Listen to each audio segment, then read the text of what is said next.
All right. Welcome back to Pan-African Perspectives, your weekly live stream where we dive into the real-life experiences of visiting Africa, moving to the continent, investing in African ventures, buying land, and all with the ultimate goal of advancing Africa and restoring its rightful place on the world stage. Our mission is to support an independent Africa and empower African people, whether on the continent or in the diaspora. So if you're currently living in Africa, you've recently migrated, your ancestors were trafficked during the Middle Passage, or you're a foundational Black American, this live stream is for you.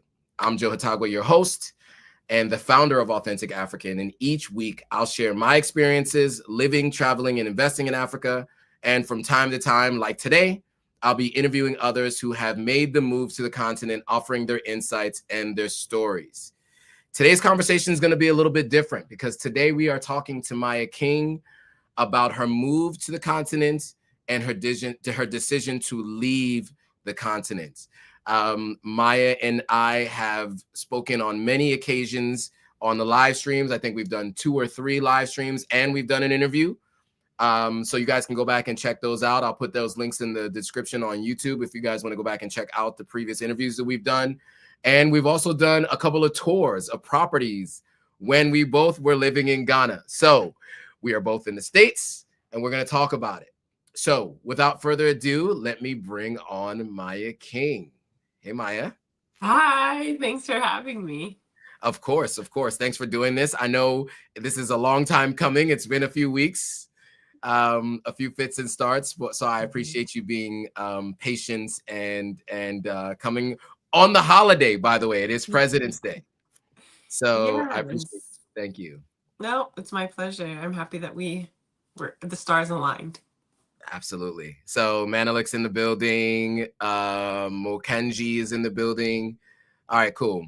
Like, tag, and share, as they say. Okay, cool. So Maya, I think, one of the things that you and I just talked about and something that we talk about a little bit more often, and I got this concept from Ya, or YOA, who's a subscriber and friend, who said we need to normalize people moving back if they have to, right? You and I have spoken about the idea of, my original thought process about people leaving the continent after moving to the continent was that we failed, right? It's that it's a failure to have made the move and to leave. And so many people make the move to the continent for specific reasons, and they make the decision to leave for specific reasons. So I want to get into that with you. But before we get into your move back to the States, I want to go back a little bit.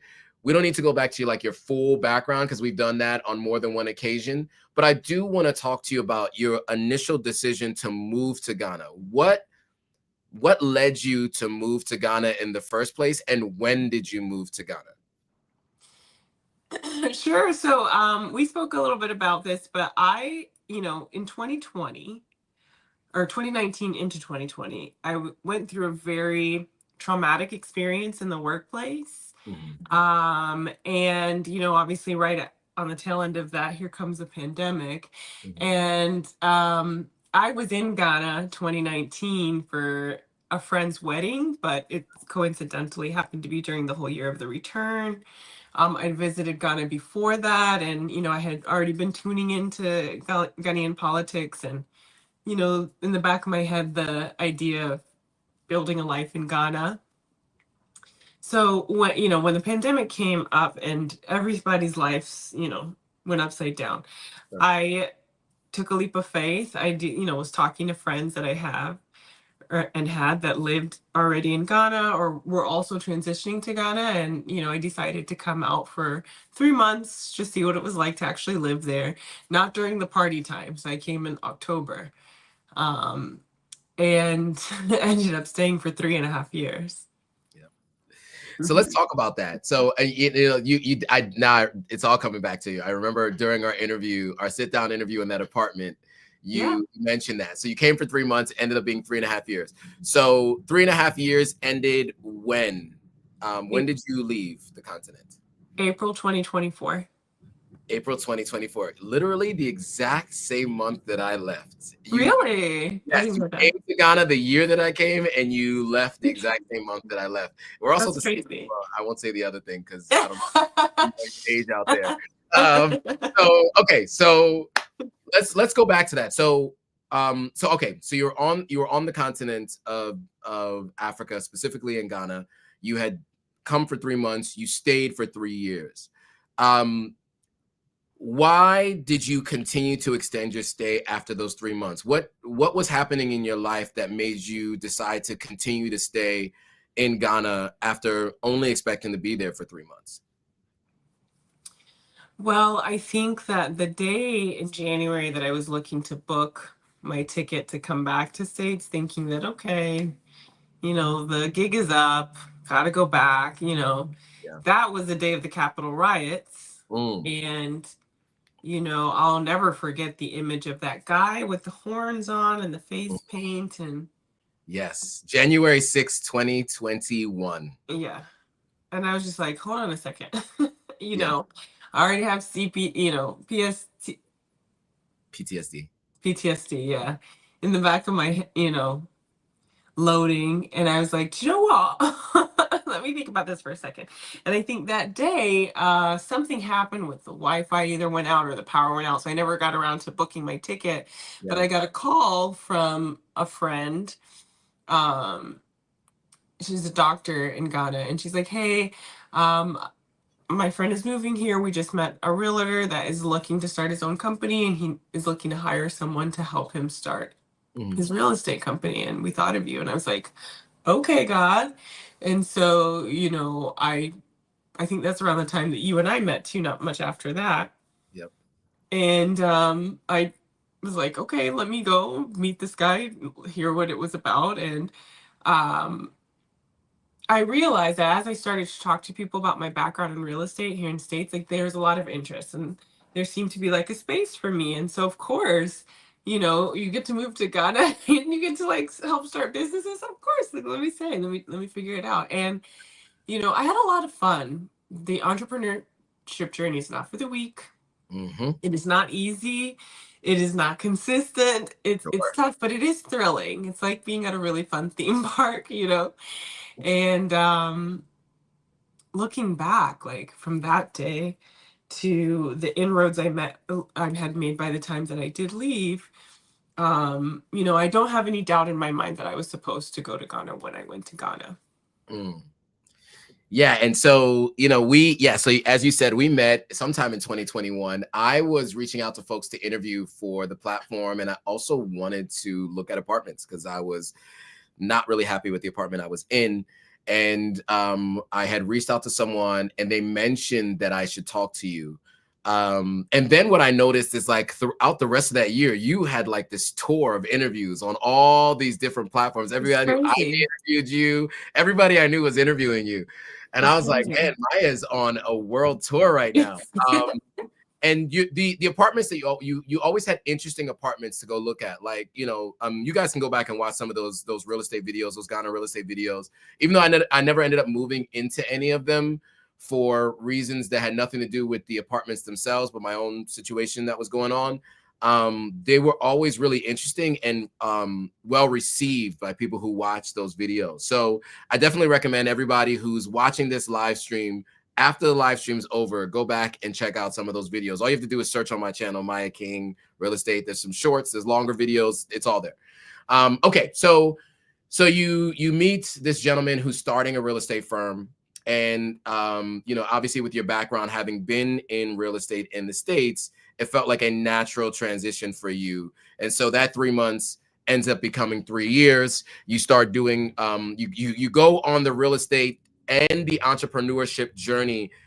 Entrepreneurship is difficult in general. It is Mhm. definitely difficult in Africa, right? So, I would love to know, like, from your perspective, right, as you're going through this journey, um, what were some of the challenges? You said it was like being in an amusement park, and I know that some of these rides have their ups and downs, right?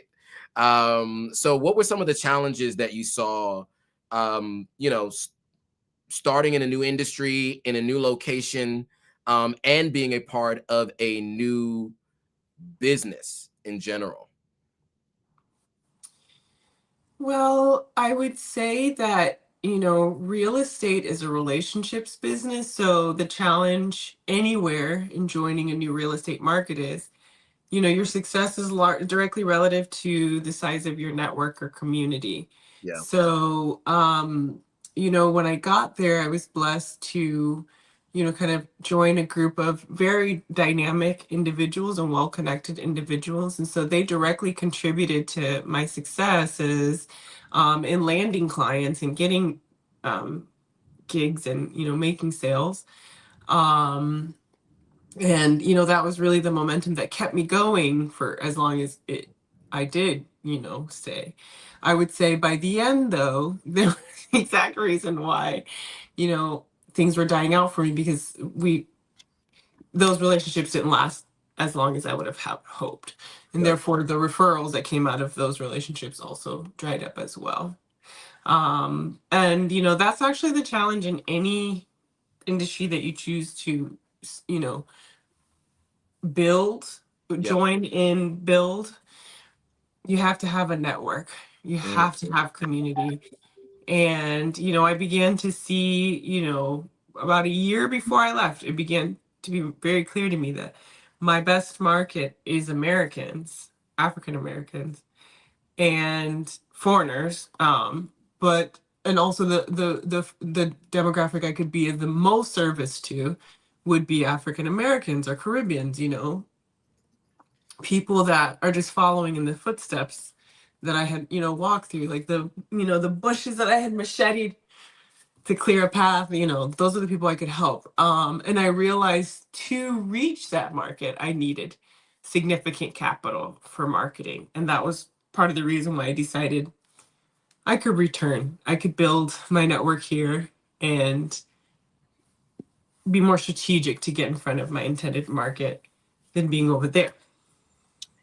good point. I mean, I think our lives, are parallel in so many different ways. As we were discovering before we went live, like as you're talking, right, I feel almost exactly the same way. My challenge was generating income on the continent. I am a semi high income earner in the United States. I'm not so high of an income earner on the continent just yet. And I was having challenges figuring out how to expand a business without having a source of revenue to be able to accelerate that, right? And so as you mentioned, having a budget for marketing was required. So coming to the States helps you to get that. And the same for me, right? I went through the same thing. So I know exactly how you feel.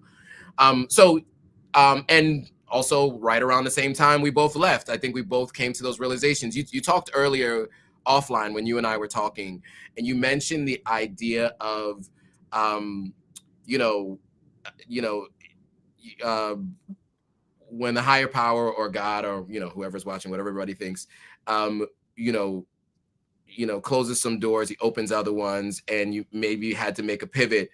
What what was kind of the point where you came to the realization that I am going to have to make this move? And then how long after that realization happened did you actually make the move? I would say executing on the idea to executing to return. It took a year. It took a Okay, full year. really? Um, into the start of 2023, I started to realize that I didn't find the community that I was looking for. Mm, Um, there are certain things that happened that made it really clear that the people that I had surrounded myself with may not have had my best interests in mind. They mm, weren't there to, they were my family. So like I was leaning on them for protection, for connection, everything, mm, I, like many diasporans, went through being robbed, mm, being beat up by a caretaker, like, mm. threatened by a landlord, like everybody else, and these are the people that I would call when things would go wrong. And, and not only that, but people that I would jam with when, it was time to jam. Yeah. And I began to see that I didn't make the community that I was looking for. Mm. And I went through a series of just harsh realizations. I would say the first 3 years, first 2 years and change was like a dream come true, a honeymoon. Like I was on cloud nine. I was having the best time, and Mhm. my highs were way higher than any of the lows that I experienced. And I went through like walking most places because I couldn't afford an Uber or a Bolt, or taking those motorcycles, riding on the back of a motorcycle 90% of the time to get A to B. Yep. I went through losses, um, and then I would say that last year was really tough. I was holding out, waiting for a specific deal to close, and it took me a while to realize that either I was being swindled out of the deal, like pushed out of it, or this person just wasn't serious. They weren't actually gonna make the acquisitions that I had put so much work into, Sure. packaging for this buyer. And not only was he going to purchase two properties, he wanted to hire me to oversee, like to be the owner's rep. Right. And he just, yeah, I have no clue what happened, but he strung me along though for a good year, Yeah. before I realized it's not gonna happen. And then, every single African American that goes over there, single beautiful African American, she goes through, her heartbreak in a relationship where someone betrays, or the lies come out, and Mm. so I went through that too. And then too, like when I was on my lowest moment, I kind of looked up and I realized there was only like one or two people I could rely on for any kind of help Mm. out of all the people I knew.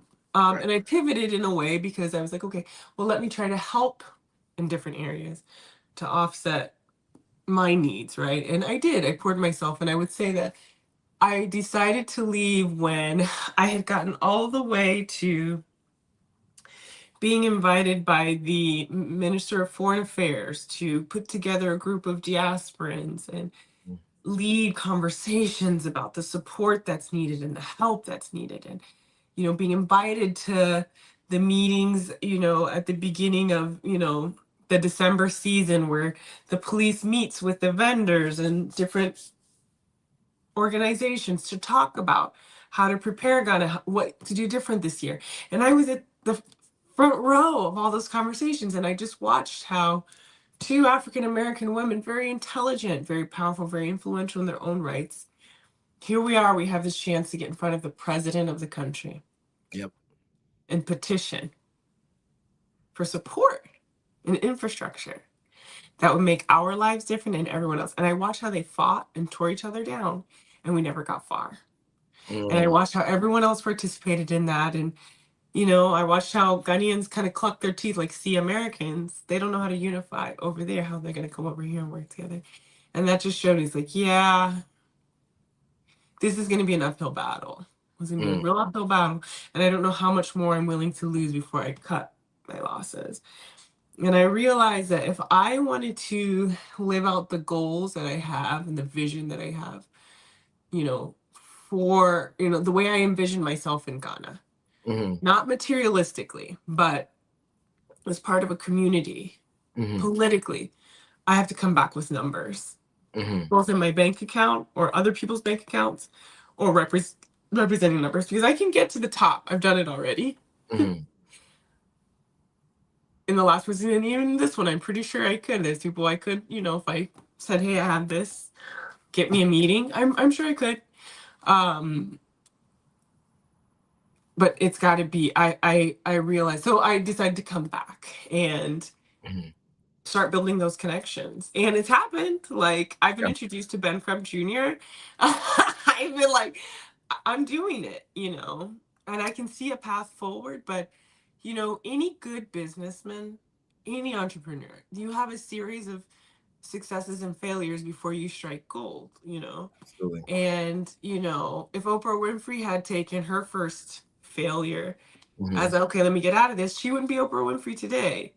Absolutely. Neither would Nelson Mandela, neither would Thomas Sankara. So we can't look at it that way. Mhm. as far as being a failure. We have to look at it as I'm a visionary, and something about what I'm doing right now is not getting me closer to my vision. So where do I pivot? Yep. And I think returning to the States for me was more of a pivot than I failed. Failing would be not being able to come back. Because Mhm. I have a passport. I can come back.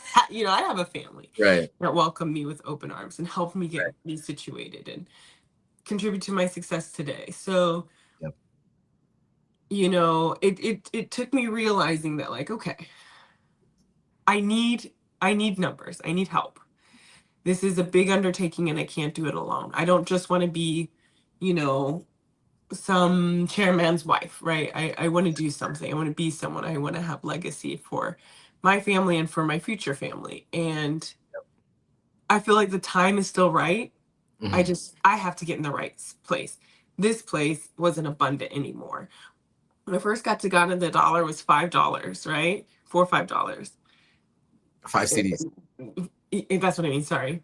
By the time I left, it was almost 19. Yeah. Yeah. So Ghana was drying up. Ghana is drying up. People are not balling the way that they were before. You know, so I'm sure there's another avenue for me. I can envision it. Yep. And I feel that coming back also was an opportunity for me to restore a lot of what I had lost there. Sure. Self-confidence, vision, beauty treatments, whatever it took, you know. And I feel successful that I've done that. Well put. Yeah. So there's a lot there, and I want to unpack a little bit of that before we move on. Number one, you mentioned Ben Crump Jr. I am a person who reposts a lot of his content. He is a prominent civil rights lawyer. For those people who aren't familiar, because you said the name, but people may not be so familiar with him. So that's a big deal. So you've been working on your networking. So I want to speak to this a little bit because you mentioned you know, obviously it's not a failure to leave. And shout out to YOA, Ya is in the building, who was the one who said we need to normalize leaving if you have to leave, right? And I wish I was in Ghana when you were. I would love to connect with you and my friends who work on property. Well, Maya will be going back to visit, so you know, yeah, you guys will be able to connect, and I'll connect you too, by the way, because Ya is she's the great connector. That's what I would always say about her.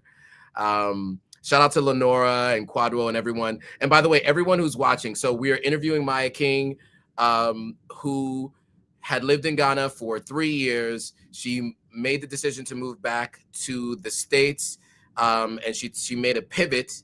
And we're kind of talking through what led to that process, right? She just kind of got us through, you know, some of the things that were happening over a year that kind of led to her making the decision to finally move back to the States. So just for those of you who are joining, looks like a bunch of people are joining right now and weren't aware of what the topic is. So that is the topic we are discussing today. And by the way, for those of you who don't know, who are just joining, Maya and I did at least 5 tours of properties when she was in Ghana and I was in Ghana.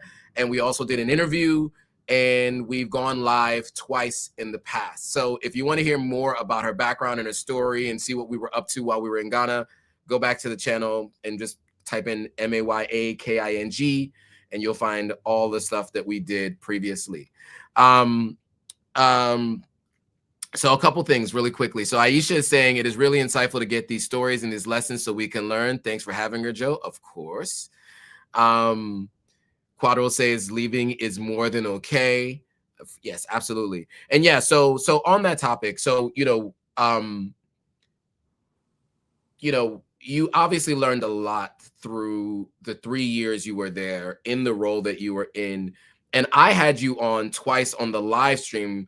The title of one of them was how much is it to buy real estate in Ghana? And the other one is how to buy real estate in Ghana.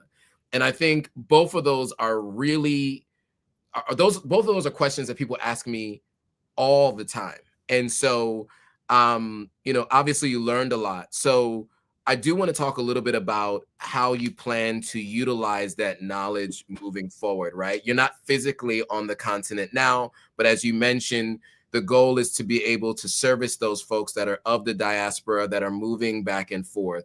So can you talk a little bit about what you learned along the way in terms of the laws and the processes for real estate acquisition and renting in Ghana, and how you can help other folks who are planning to move, rent, and buy in Ghana? Absolutely. From firsthand experience and from working with so many clients, I would encourage anyone who's looking to buy in Ghana to very carefully define their why.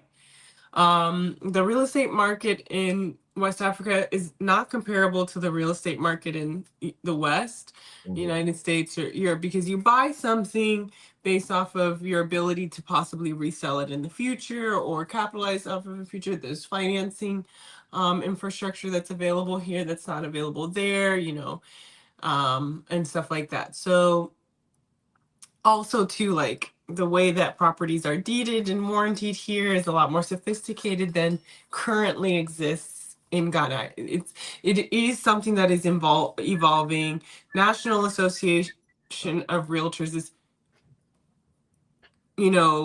endorsing realtors and entities. They're trying to introduce an MLS, but like, if you don't have a postal address yet, how can you possibly have the level of sophistication that we experience here in the United States when it comes to resources and comparative market analysis and appraisals and stuff like that? So, I would say if you're looking to buy right now, because you want a place to live when you're in Ghana, I would say work on an off plan project. So get with the developer, who's clear and free to have the land use, and purchase an apartment or a townhome in one of those. It should be in an area that's closer to the central part of Accra or within a reasonable commute to if you go way far out.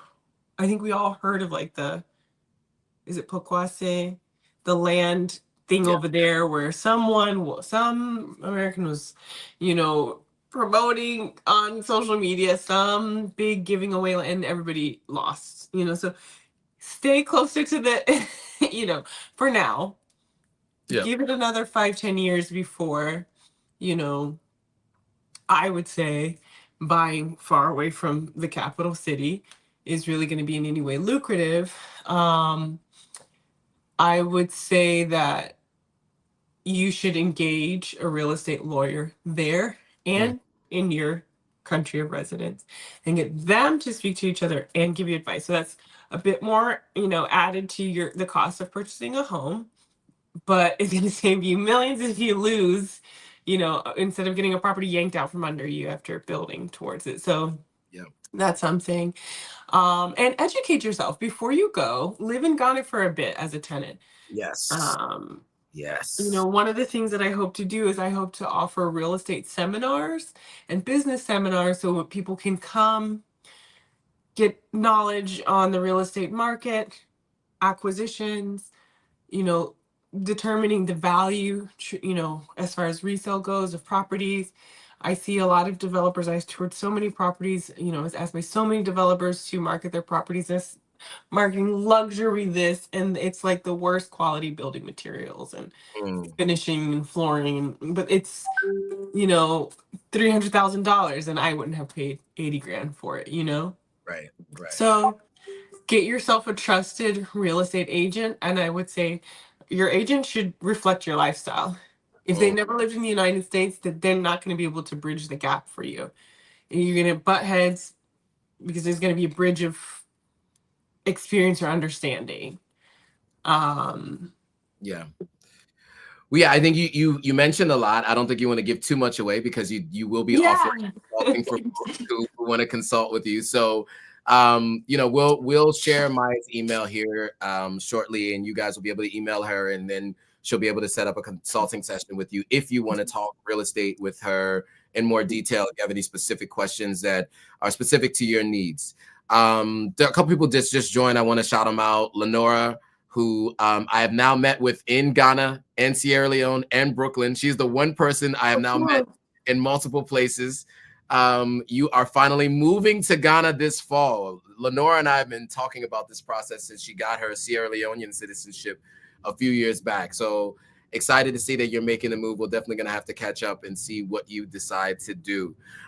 So Maya, you talked a lot about what you learned. You talked about what you plan to do in the future and how you plan to help people. And we've also talked about your decision to leave Ghana.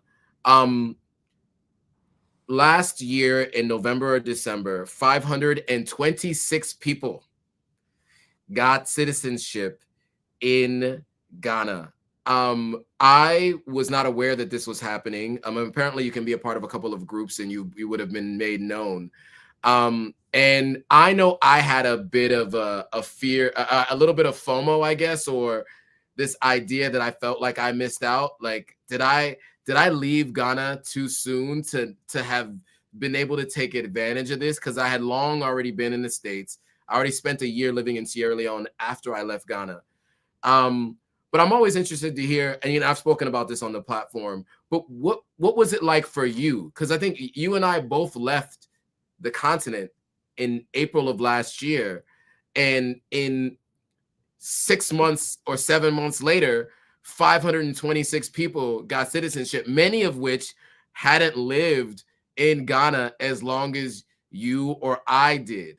So what did that feel like for you? What were your emotions like having gone through the experience of living through the honeymoon period, the challenging times, making a hard decision to leave, and then seeing those who stayed get citizenship?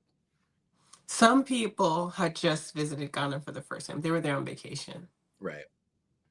I went through levels with that. Like you Okay. said, there was a bit of FOMO, like, dang, did I leave too soon? Like, if I had just stuck it out 6 more months. No, I stuck it out for 3.5 years. I took it personally because there's a number of people I know who are closely, very closely influential to the president and never put my name in the hat, knowing what I had been through. Like, I took that very personally. It's like, you people call me friends and, oh, how's things going? Da, da, da, da. Just want to get my business, but like the opportunity to really be helpful to me, you let me down, you know. And then, like I said, it kind of just felt like that was just something just to say it was done. There didn't seem to be any thought or planning into that. I know people in Ghana who had been there for years, 10 years, 15 years, contributed so much to Ghana, weren't considered or invited. So I think that that was a bit of like, anyway, I won't, throw shade at it. I will say that in the end, what good is the citizenship going to be for people who haven't figured it out? Is it going to be a waste of bureaucracy? You know, if you don't live there, if you're not planning to live there, it's just going to be you skipping the visa process, really. Right. And, easier to get your Ghana ID card and therefore SIM card when you're in town. But like, if you're not invested in growing Ghana and becoming a part of Ghana, like, what good is that citizenship going to really do for you? And also, like, it's not impossible to get citizenship, the old fashioned way. So I feel like everything happens at its right time. I don't think that anything is coincidence. And I feel like we talked about earlier, I grew up in a Christian environment. I read a lot of, religious allegory growing up, and one thing comes to mind is like Pilgrim's Progress. It's a classic piece of literature. And this pilgrim or this Christian is starting off as a baby Christian, and he's trying to get the road to heaven. And throughout this path, he's constantly meeting with all kinds of distractions to either get him off his path or make him feel like he's not going fast enough or not going the right way. But all those people, yeah, it might have been a little bit easier for them, or they might have had a way, and they all went the wrong way in the end. So, slow and steady wins the race. There's no shortcuts to glory. And I I felt some kind of way when it was happening, and it wasn't just once. Again, like later on, 300 people. yeah, there was another round of those, and then at that point, I had already voiced to people that I knew, like, Right. so it's okay, easy come, easy go. Yeah. And Yeah. I'm sure eventually Ghana will ask to give me citizenship. Mark my words. Yeah. I mean, I share your sentiments exactly. Maybe don't know people as close to the situation, but Yeah, I mean, it was tough. And then I also know people who didn't get citizenship, who were refugees from other countries and were told you can't have citizenship from two countries. You can't already have citizenship in another African country. There were a lot of different logistical challenges. But that is Africa, right? Yeah, So that's we true. have our issues, we have our challenges. But there are a couple things that people were saying. I just want to acknowledge some folks because there are a couple things that people were saying. One, apparently Diallo, and this is Diallo from African Ancestry, did a long presentation on the topic and how people were selected. I guess you guys can go research that if you want to watch later. Aisha has also said there is no streamlined process and a lot of people were left out. Ya was just agreeing with you. Aisha was saying Sierra Leone is a place that has a streamlined process in place, which, by the way, is changing, but it looks like it's been finalized as of recent, which, we went live about that yesterday and last week. Just people sending words of encouragement. What is for you will not pass you by. Yeah. Also, the new administration, the economic situation will hopefully stabilize and more opportunities will come. Yeah. So yeah, I mean, I wanted to ask you about that because I was just curious about your thought process because I had my own. And What was your thought process? yeah, and I had my own thought process about it, and I had my own feelings, and it was tough because I was in Ghana like 3 weeks after it, and then 3 weeks before the next one. You know what I mean? For a little over a week, and I missed both windows. Wasn't even aware it was a thing, and so, but at the end of the day, as you said, there will always be another time in the future. Okay, so we talked about kind of everything from why you initially moved to Ghana, what your experience was like while you were there, some of the challenges, the struggle of making the decision to leave, and moving back to the States. Where are you at now, mindset wise, in terms of like what you're doing career wise? How do you feel back in the States? What are you doing? What are you up to? And then next we'll talk about plans for moving back. But I kind of want to just get to where you are today after making the move and coming back since April of last year. It's almost a year since you moved back. How are you feeling, and where are you mentally and I guess physically? Yeah. So, I'm back in Florida. I'm back with my family. I'm back in the environments. I'm back at that salary. I would say that until this current election, I wasn't sure if I should be focused on returning to Ghana, to be Mm, honest with you. I mm, feel like I gave Ghana so much. I gave my experiences there so much. And I didn't feel that I was welcomed in the way that I would have hoped to be welcomed. But I think that, my mom watches a lot of YouTube on people who've moved to Ghana. So she doesn't have a very strong opinion. She's one of the main people telling me to come back, mm. that Ghana don't want African Americans there, like all kinds of stuff. And she's watched a lot. And, by force, I've had to listen to a lot of other people's accounts. Sure.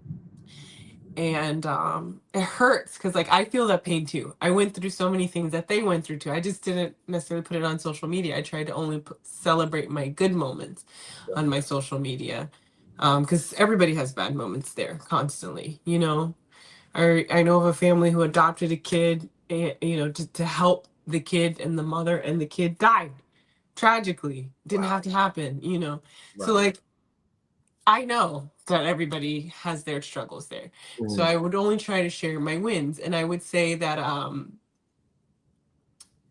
this current election though is making me go back to some of my thoughts, some of the vision boarding that I had done in that last year in Ghana when it became clear to me where I could be of best service. And I would say that I still want to go back to Ghana. I've wanted to come back, and I want to come back for my 40th birthday, so I let it slip. This past December, or at least for New Year's. you said But it. I I didn't did. say it, by the way. It's true. Well, I look good for 40, so You do. like. You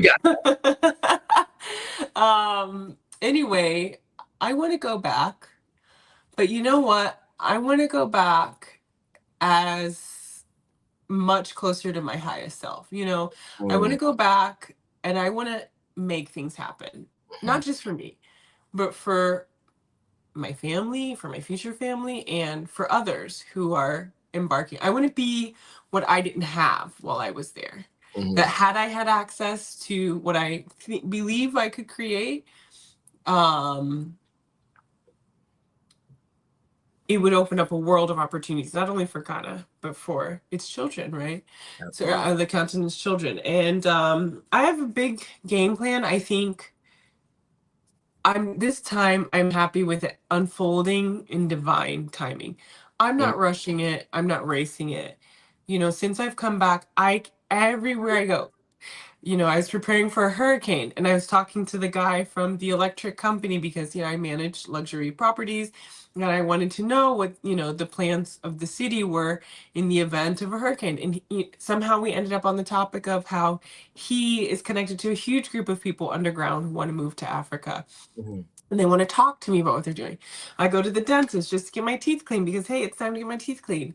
The lady who's doing my x-rays has been sleepless for 3 months because she feels like God is calling her to go to West Africa. She felt Nigeria over Ghana, but being able to talk to someone or be connected to someone who's made it, who's experienced, like I said, I was talking to a client and the client's like, let me connect you with Ben Crump Jr. because you need to talk to him and he needs to talk to you. There's an Right. alignment there, and that's been the experience since I came back. So I feel like I've done the right thing. I feel like this stage is about empowering myself, taking care of myself to prepare for the next round. Because it might not be as fun or easy. It might be a bit more serious. And like I said, when I go back, I want to go back empowered. So I haven't given up on Ghana completely. Absolutely. And so, yeah, so as I was saying earlier, we're aligned on a lot of things, right? We found out we're both born in the same year. So we are combined 80 years old on this live stream, you and I, which is 80 crazy. years of life experience. Yes. And so we both turned 20 International. last year. And it was a year of major change for both of us. And I think when we were talking earlier, I realized, like I said, how aligned we are in terms of like our life path. And when we moved to Ghana, when we decided to leave Ghana, how old we are, our plans for how we plan to return to the continent.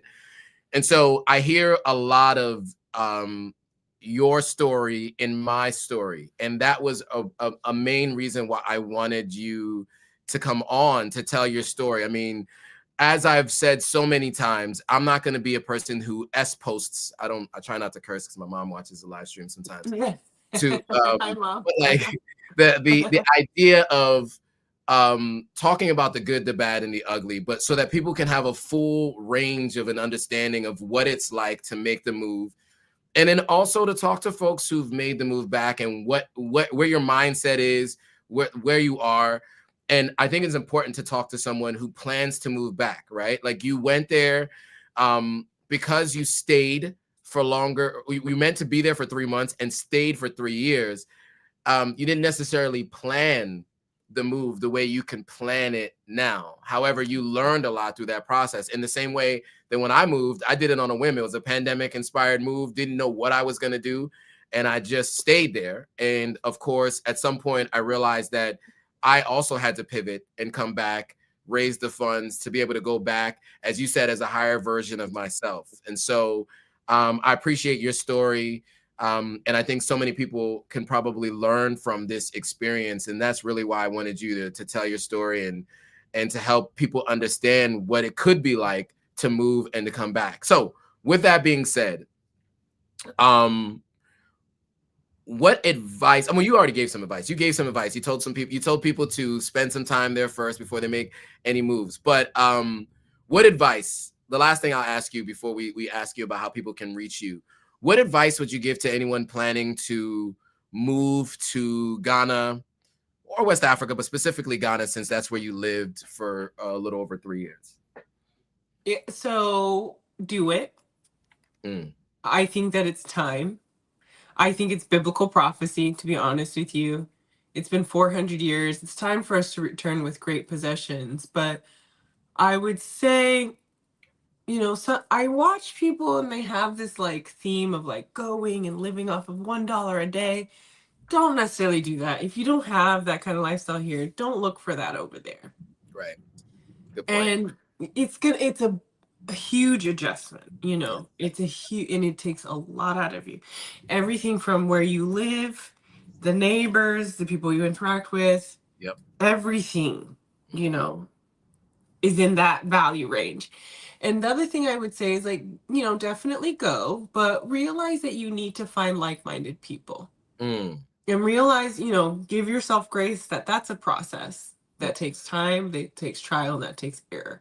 But, if you're an American descendant of a slave, try to go over there and find the same, because there's, being able to sit and talk with a friend who's an artist and a jewelry designer from Chicago, and she's having the exact same experiences I was having with Lyft drivers or Uber or Bolt drivers. We just can sit there and talk about it, call each other, be like, "You're not gonna believe," versus if I called someone who came to Ghana every single summer and Christmas, and parents and uncles and aunts and grandparents speak Trioga, and you tell them, and then they'll just tell you, "Oh, that's Ghana," instead of being like, "Girl, I get how you feel," Right. right?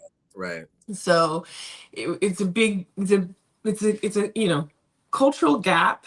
Yep. And I think a lot of that is strategic, but go over there and build community. And if your true goal is to live there permanently, let it go its time. When I first moved there, got there in late 2020, I met a fashion designer, and she has been moving to Ghana over 15 years Mm-hmm. before she became as established as she was when I was there. When I met her, it took her 15 years figuring out how to, have a job in States, go back and forth, build something in Ghana, figure out the correct market for it. It took her 15 years. And she's successful. It is not an overnight thing. It's not 1 year, 2 years, 3 years. It is a lifelong process. And you gotta, like I said, know when to pivot. If this direction, you're searching for gold in this direction, not finding anything, learn how to switch and keep looking for gold, Mm-hmm. but recognize the power of pivoting as is necessary. Yes, obviously visit.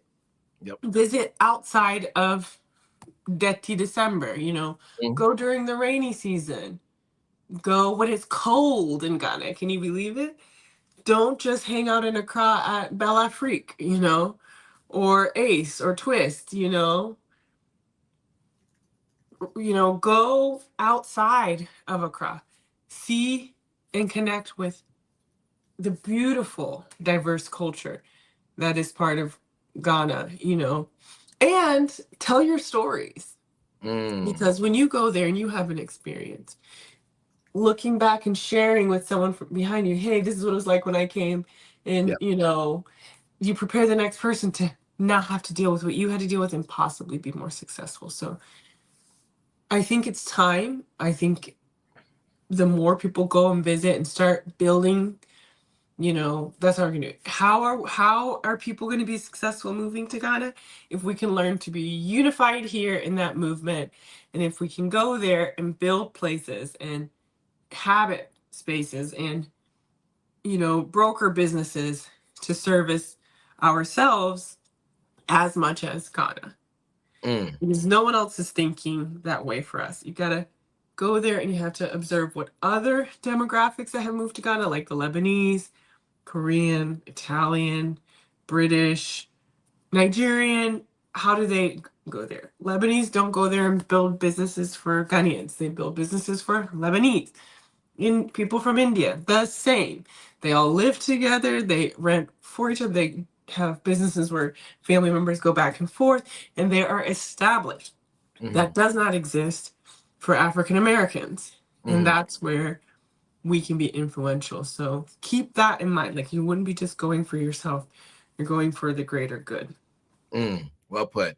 There was a lot there. So first of all, I love that you said move, but you also Mhm. mentioned moving is a process. I have an aunt and uncle who've been who've been planning to move to Sierra Leone over the last 10 years, and they look like they're going to be spending another 5 or 6 years in the process, but they've acquired a ton of land and they now have assets that they can live off of. So one of the pieces of advice that came is having a consistent income stream. Many people that I do meet there are homeowners in the States and they're getting paid rent, or they have other income streams that'll support them no matter how long they're there. So I think that's another piece. But you mentioned visit outside of Dirty December and don't just stay in Accra. I think that's super important just to get a feel for, because the country is not Accra, right? Number one. And number two, Dirty December is a thing that the rest of the year is not like that, right? So I think that's a really good insight. Tell your stories to help others, I thought was really, really good. I like that a lot. Find your community was big. I think, what's interesting is you mentioned, your friend that was from Chicago, that's a jewelry designer. My community actually happened to end up being other folks that were from other African countries that moved. And what I found that worked for me along those lines is I met people who had big groups and communities that they were a part of, and they brought me into their communities. And that really helped me to expand my my friend circle. So I got to put somebody on timeout. So yeah, I think that's huge. Finding your community is huge. And then the other thing I think, and I think that, first of all, I think that was probably the most important, because as you said,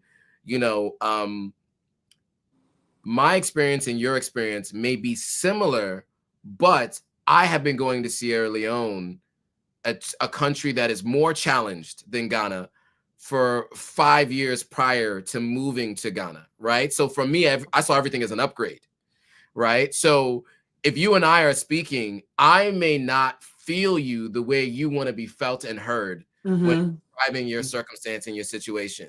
And although we both have a similar cultural experience being Americanized and growing up in the United States, we do have a different experience on the continent. And so I think that idea of having a community and people who are like-minded and specifically are having similar experiences are super important, because sometimes you need a sounding board, right? Or someone who can express that I understand what you're going through. So yeah, that was huge. And then the last thing you said is know when to pivot. That pivot piece, I think, is huge too, because for me, I had to pivot. I know a few other folks had to pivot. And I think to add on to that, pivot is not failure, right? As you said earlier, you are setting yourself up to come back as your higher self.